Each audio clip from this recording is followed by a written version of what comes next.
With the dawn of a new generation of consoles and its inevitable pimping of exclusives, comes a title that's ready to push us into another era of gaming. Just not quite with the full title we were expecting.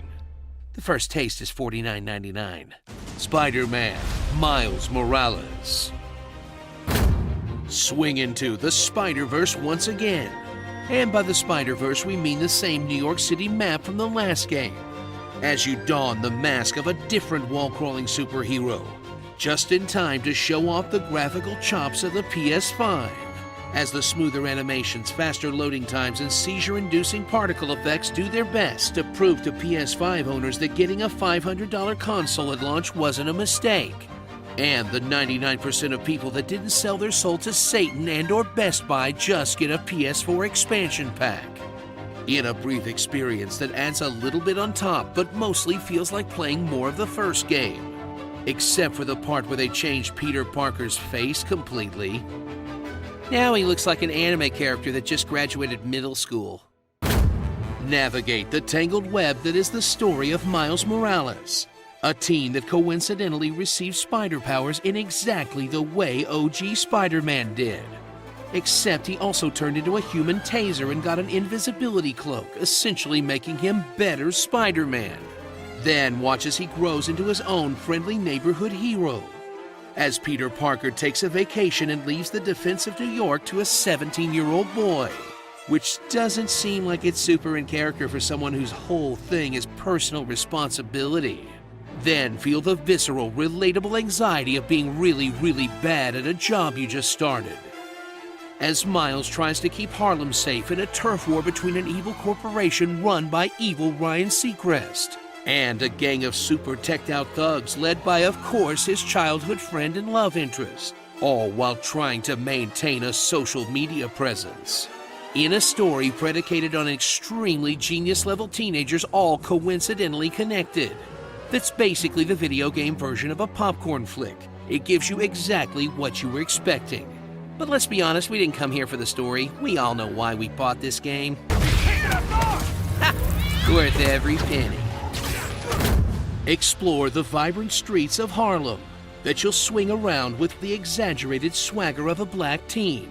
And the actual main difference from the first Spider-Man is that they put lo-fi hip-hop beats to relax and study to in the background,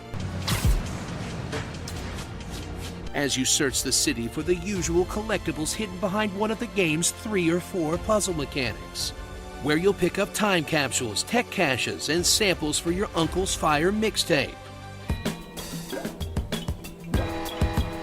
Then get sidetracked as a crime pops up and you feel like you have to kick a bunch of dudes off the side of a building for justice. All to collect tech and activity points to unlock upgrades sometimes, but mainly cool new costumes. Until the game reminds you that you have a bunch of side quests that you should check on your app, ranging from fleshed out character building missions that make you feel a connection with digital Harlem, to the same pigeon catching horse shit from the first game. In exploration that starts out feeling pared down from the original, until every mission adds a bunch of side objectives to the map. But honestly, whether you do any of that stuff or not, it's still fun as hell just to swing through the city. Spider-Man does whatever a spider can. And I guess, in this case, that means billions in property damage.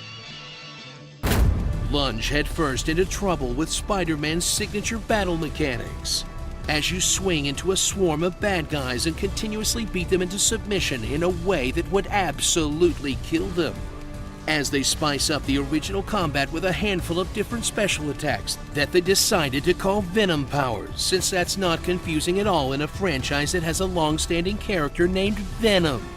And if that's not enough, you can take advantage of your new cloaking ability, which basically ratchets down the stealth difficulty by several notches by giving you a get-out-of-jail-free card, as you casually fill the ceilings of chambers full of dudes with cocoons like you're playing Charlotte's Web. In combat that still feels satisfying and snappy just like its predecessor, but didn't really account for the power creep of the new abilities. Or maybe it's just the fact that you played like 100 hours of this game already. So charge up that Venom punch and get ready to feel the exaggerated swagger of more Spider-Man. In a game that's filled with the spirit and energy of the original, but a lot less of the big fights that made it feel like a marvel. That's still a great showcase for what next gen really looks like. And you know what they say, with great power comes huge price tags. Starring Static Shock, Gone Holland, Coracle, Cybergoth Girlfriend, Broke Ass Black Panther, Mama Aosita, and the amazing Spider-Cat. Spider-Man Far From Full. You know what I do have to give this game credit for? Not bringing back those sequences where you played as someone that wasn't Spider-Man. I can go the rest of my life without having to do another Mary Jane stealth sequence.